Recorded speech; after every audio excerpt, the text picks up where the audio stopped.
Olá, pessoal, sejam bem-vindos ao nosso videocast.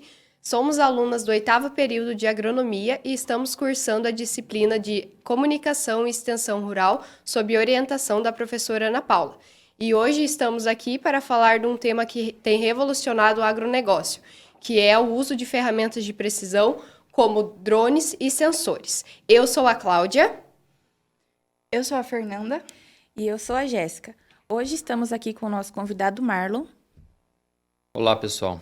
Meu nome é Marlon Gasoli, eu sou engenheiro agrônomo e formei aqui no Instituto FAG no ano de 2021. E eu iniciei a carreira trabalhando em empresas como nutrição, vegetal e também como na parte de tecnologia de aplicação. Aí acabei fazendo uma compra de drone, eu trabalho fazendo a prestação de serviço e também pulverização também na propriedade minha. Eu faço plantio na arrendamento da minha família e daí eu faço esses dois trabalhos. Para começarmos, vamos falar um pouco sobre os drones, que é uma tecnologia que tem revolucionado ali o agronegócio, pois além de ser usado ali para pulverização de defensivos, ele tem usado também para dispersão de sementes e além disso, as novas tecnologias também têm permitido fazer um monitoramento em tempo real das lavouras, identificar pragas e doenças e também deficiências nutricionais. Marlon, para a gente começar, você poderia ali falar um pouco do seu trabalho, das vantagens da utilização do drone e também dos desafios dessa área.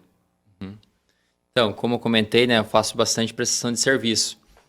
Além de eu fazer as aplicações na minha área, eu vou atrás do produtor, ou o produtor, às vezes, um indica para o outro e vai me passando, vai buscando atividade para mim fazer essas aplicações. E os benefícios ali que eu sempre converso com os produtores é o amassamento. O amassamento hoje é um dos grandes gargalos que o produtor tem de percas, assim, né? Digamos, por a nossa região ter bastante ondulação, a perca é muito grande. Você vai ter hoje, cerca de 5% de amassamento na lavoura. Sem contar, às vezes, você pega uma área de muito morro, alto declive, às vezes vocês têm como assim, semana que vem marca bastante chuva e o produtor precisa fazer aplicação. Você vai escorregar na lavoura, vai amassar mais ainda a cultura, então você vai ter um amassamento muito maior. E com o drone você tem essa facilidade, você consegue entrar na lavoura no momento ideal que você precisa, sem você ter o amassamento, né? E também sobre a questão de compactação do solo, né? Isso que quanto também. mais tiver muito úmido o solo, vai para proporcionar uma maior compactação, né? Isso mesmo, e depende do jeito que o produtor faz a aplicação. Um exemplo, você acompanhando o morro, não em nível. Aí você vai ter erosão também, se der uma chuva mais forte, por causa que a erosão vai seguir o rastro do pulverizador, do trator, então você vai ter uma erosão a mais. Então tudo isso vai agregando, né? Por exemplo, se você tem como posso falar, uma área muito dobrada que tem muito banhado, que várias áreas eu já fiz aplicação assim, você não consegue entrar. E às vezes se você está com alto índice de percevejo ou ferrugem chegando, você precisa fazer aplicação. Então você acaba se obrigando a fazer essa aplicação para você não perder na produção depois, né? E tudo isso é perca do potencial produtivo da cultura, né? Isso. E às vezes você tem que deixar ali de aplicar algo por questão climática. E o drone também vai facilitar isso, né? Isso. Daí se o produtor fala assim, é um custo mais alto a aplicação de drone. Sim, é mais alto. Porém, se você jogar só o custo de amassamento que você tem hoje em dia, você paga só com o amassamento. Sem você contar, o desgaste do teu trator, o diesel, às vezes você tem que pagar um funcionário. Então, tudo isso você vai colocar na ponta da caneta, sai mais caro você fazer a aplicação do que você pagar para alguém fazer, né? Verdade. Em relação também, Marlon, você comentou que faz trabalhos com relação à semente. Isso. Eu trabalho tanto como fazer aplicação em lavoura, faço aplicação de prestação de serviço em pastagens também e também dispersão de semente. Eu faço dispersão de semente em pastagem, sobre a cultura do milho também, que é uma coisa assim que o pessoal tá engajando bastante, está gostando das aplicações, né? Só que a questão de fazer aplicação em milho de semente é uma a dificuldade um pouco, por causa que você tem que ter bastante índice de chuva. Por exemplo, como semana que vem marca bastante chuva. Então agora eu posso entrar fazendo a cobertura da semente, para daí a chuva pegar e tipo, ela fazer essa mistura com a terra para a semente germinar mais fácil, né? Sim. E sobre ali as informações, vamos dizer assim, sobre a cauda, a faixa de aplicação, você poderia falar alguma coisa pra gente? A questão de cauda você tem que cuidar bastante. Como o drone você vai usar 10 vezes menos água, a taxa tipo de aplicação normal da região é 100 litros por hectare. Drone mais ou menos trabalha com 10, 12. Tem gente que às vezes trabalha até um pouquinho menos, mas tem que ser bem técnico nessa questão. Como você trabalha com muito pouca água, você tem que cuidar muito a cauda que você faz, a mistura que você está fazendo também, para você não acabar prejudicando, porque às vezes você está colocando um produto caro, e se às vezes talhar a cauda, você perde o produto. Então você vai ter que pagar o produto para o produtor. Então às vezes sempre é bom você ter uma noção boa das misturas de produto, ordem de mistura, e também fazer uma mistura antes. Por exemplo, eu como já tenho uma base, como eu trabalhei em tecnologia de aplicação, eu sei como as misturas é boa que faz. Mas às vezes quando é uma mistura muito pesada, às vezes já cheguei a colocar 10, 11 produtos numa cauda só. Então é bom você pegar e fazer uma pré-diluição antes. Tipo, você pega numa jarra, num litro descartável, para você ver se vai talhar ou não. Se a cauda ficar boa, aí você coloca daí no pré-misturador. Senão, daí você tem que às vezes alterar a ordem de mistura para até ficar melhor. Ou senão você tem que diluir em 2 aplicações, né? Igual você comentou ali sobre a tecnologia de aplicação, né? Hoje em dia, assim, o uso de adjuvante se torna essencial, né? Principalmente ali a aplicação com drone para diminuir a deriva, né? Isso. Tanto como um bom condicionador de cauda que você tem que ter, você também tem que ter um bom antideriva. Por causa como o drone você está voando normalmente 4 metros e meio de altura, pastagem às vezes você voa com 10 metros de altura, né? Então você tem que ter um bom antideriva junto. E também a questão de vento. Você tem que cuidar muito do clima, a temperatura do ambiente. Então, tudo isso é criterioso na hora de você fazer uma aplicação, né? Sim. Eu vejo que o aplicador, né, que nem você que trabalha com o drone, Marlon, tem que ter uma bagagem técnica vasta, né? Sim. Como você comentou, né? Você tem que ter o conhecimento do clima, o conhecimento dos produtos, o conhecimento da topografia, né? Isso. Então, acredito que você tenha uma boa bagagem, né? E um aprendizado em todas as tuas aplicações do teu trabalho ali. Tu vai adquirindo conhecimento em relação em todas as áreas, né? Sim, você tem que ter um conhecimento bom, por causa que até questão de faixa ou que o drone... Você tem que conhecer também a ferramenta que você está trabalhando. Sim. Porque, por exemplo, você vai fazer uma aplicação, você vai fazer um herbicida.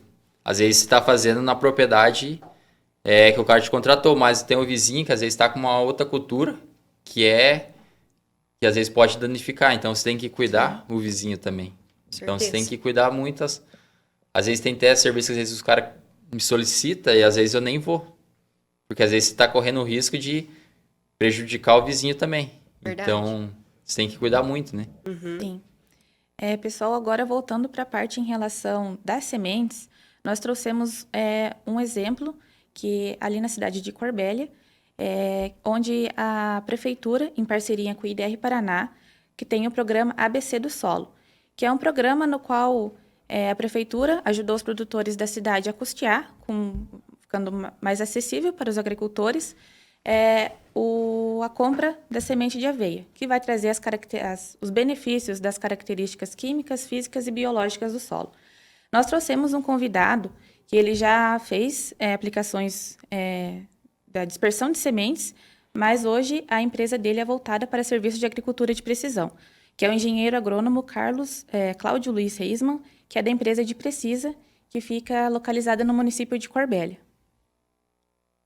Bom, quanto ao serviço de semeadura, de sobressemeadura com drone, nós trabalhamos por algum tempo com o modelo da Chag, o P100. Ele é um modelo com capacidade de 50 quilos. Vou dizer que foi muito proveitoso e com muito benefício ao produtor, principalmente. Claro que tem que se tomar cuidado, principalmente quanto ao tamanho da semente e isso vai definir a quantidade de semente que deve ser jogada por hectare, então nessa regulagem em si. Esse modelo em específico, o P100 da Chag, ele tem 3 tamanhos de rosca sem fim que alimentam os discos distribuidores. Então, para cada tamanho de semente, deve-se escolher um sem fim adequado. E aí todos cuidado com o voo em si, né? A altura de voo, principalmente faixa de aplicação. Em sementes muito miúdas, por exemplo, braquiária, tem que se fazer um plantio com 7,5 metros entre faixas de aplicação para ficar uma distribuição boa e cobrir todo o chão. Quanto ao estágio fenológico do milho, o que a gente observou em fazendo a semeadura, sobre a semeadura em V7, V8, ou seja, antes do pendoamento, bastante antes do pendoamento, essa aveia até começa, ela tem emergência, começa a desenvolver, mas pela pouca luminosidade que penetra no milho, acaba que ela estiola bastante. No pós-pendão, num período aí em torno de 30 dias para colher, aí você já tem uma incidência maior de luz e acaba que essa semente consegue emergir, germinar, emergir e se desenvolver essa planta. Mas um detalhe importante que a gente também percebeu da necessidade de chuvas abundantes após o plantio. Se você joga a semente e fica um período sem chover, ela não vai emergir, não vai germinar, no caso, a emergência vai ser comprometida. Então, a gente fala, dar uma invernada, ficar vários dias nublados, com uma umidade alta, favorece bastante a germinação dessa semente, a emergência e no final o desenvolvimento dessas plantas. Falando um pouco mais das vantagens, é justamente pelo fato de você ocupar o mesmo tempo e o mesmo espaço com 2 espécies diferentes, aonde uma complementa a outra. Então o milho, tão logo vai ser colhido, você quando colher já tem uma segunda espécie de plantas que está se desenvolvendo e já cobre o solo com todos os benefícios, né, de uma cobertura, seja para aumentar a matéria orgânica, suprimir planta daninha, ciclar nutrientes. Então tem todas essas vantagens que é interessante você trabalhar com esse sistema. Então, outro detalhe pela característica do clima da nossa região aqui, que quando vai para o lado do inverno, seja junho, julho, as chuvas diminuem de forma significativa.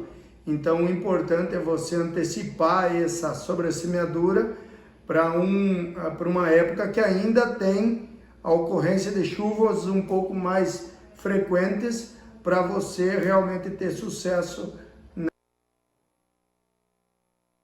Bom, após o vídeo, né, do Cláudio, a gente identifica a importância do subsídio público ao apoio dos produtores rurais, como feito na cidade de Corbélia, né? A prefeitura estar ajudando ali na questão das sementes, na parceria com a empresa, para fazer a dispersão de sementes.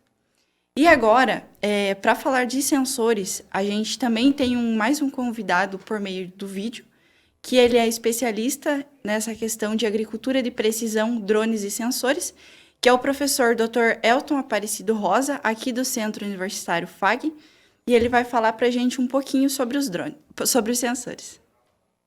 Então, bom dia a todos. Fiquei incumbido aqui de comentar um pouco sobre sensores, né, com o grupo do pessoal da 1304. Falando em sensores, a gente sabe que nos últimos anos as tecnologias elas aumentaram bastante, né, com o advento de internet, inteligência artificial, né, que está chegando. Né? Então, se a gente for pensar os sensores remotos, né, que já faz algum tempo que existem, né, principalmente acoplados em satélites, né, e drones, né, eles trouxeram vários avanços com o uso de índices de vegetação, né, que ajudam a encontrar a qualidade da vegetação, né, a saúde da vegetação, Outros sensores que nós vimos aí que nos últimos anos estão sendo surgidos, relacionados também à questão de irrigação, né? Nós sabemos que a questão da umidade, esse monitoramento da umidade é um problema, né? Que a gente sabe que nem sempre irriga-se, né, na quantidade, no momento necessário. Nós sabemos que tem sensores que hoje em dia eles conseguem com boa precisão, né, ter ali em tempo real praticamente, né, a umidade do solo. Claro que nem sempre todos os agricultores ainda conseguem ter esses sensores, né, porque geralmente são sensores bastante caros, e nem todos também acabam trabalhando com uma boa precisão, né? Inclusive, a gente está pesquisando aí, né, para o TCC, né, até da Fernanda, né, que a gente está procurando alguns sensores, né, nós vimos que alguns que são mais de baixo custo não apresentam uma precisão tão elevada. Outros sensores que também pesquisamos, que daí é algo bem recente, né, uma matéria que foi publicada aí no último mês, são alguns sensores biodegradáveis, que são sensores vestíveis, né, que, como se fala, que estão sendo pesquisados pelo pessoal lá de São Paulo, né, da USP, com o intuito de fazer um monitoramento em tempo real das plantas. É claro que esse sensor, por mais que seja promissor, ainda é algo bastante embrionário, né, porque seria vestir cada planta, e em cada planta teria um monitoramento da saúde, né, da planta, a umidade, pH, a saúde nutricional, né, então ainda é algo que está praticamente então, iniciando, né, essa pesquisa. Bom, como o professor Elton comentou, o campo de sensores já tem assim, uma grande abrangência na agricultura. Os sensores que existem, eles têm uma grande importância na produtividade e no acompanhamento da lavoura, desde o plantio até a colheita. Como o professor comentou, ainda tem assim, um campo muito grande de pesquisa, né? A gente andou verificando, a PUC está fazendo algumas pesquisas sobre sensores biodegradáveis. Claro que em grande escala ainda falta muito, né? Mas assim, é um tema bem interessante. E também ele comentou sobre a utilização dos sensores que a gente está testando no meu TCC.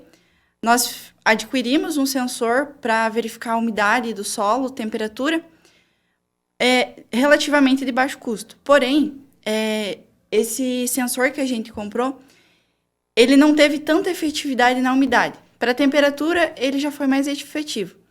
Então, nesse contexto, a gente vê que ainda demanda muita pesquisa e muita busca por alguns aparelhos que sejam bem efetivos. Então, a gente está buscando algum que seja mais efetivo. Bom, alguém tem mais algum comentário, alguma fala? Não, acredito que Marlon teria alguma fala. Não, para mim tá tudo ok. Eu acredito que nessa área a gente tem muito a evoluir ainda, né? Tem muita tecnologia nova e boa para vir que vai ajudar o agronegócio. E eu acho que é muito válido, né? Cada vez mais a gente está testando os produtores estar usando essas novas tecnologias porque vão vir para aumentar a nossa produtividade e reduzir os custos. Bom, então eu quero agradecer a presença do Marlon, que disponibilizou seu tempo para vir aqui transmitir o conhecimento dele com a gente. Também os dois convidados que estavam nos vídeos disponibilizaram seu tempo também para a gente ir lá gravar o vídeo com ele, transmitir o conhecimento e passar também um pouco para os telespectadores do videocast. E agradecer a professora Ana Paula pelo apoio na produção. E seria isso. Muito obrigada. Muito obrigada, pessoal, pela atenção.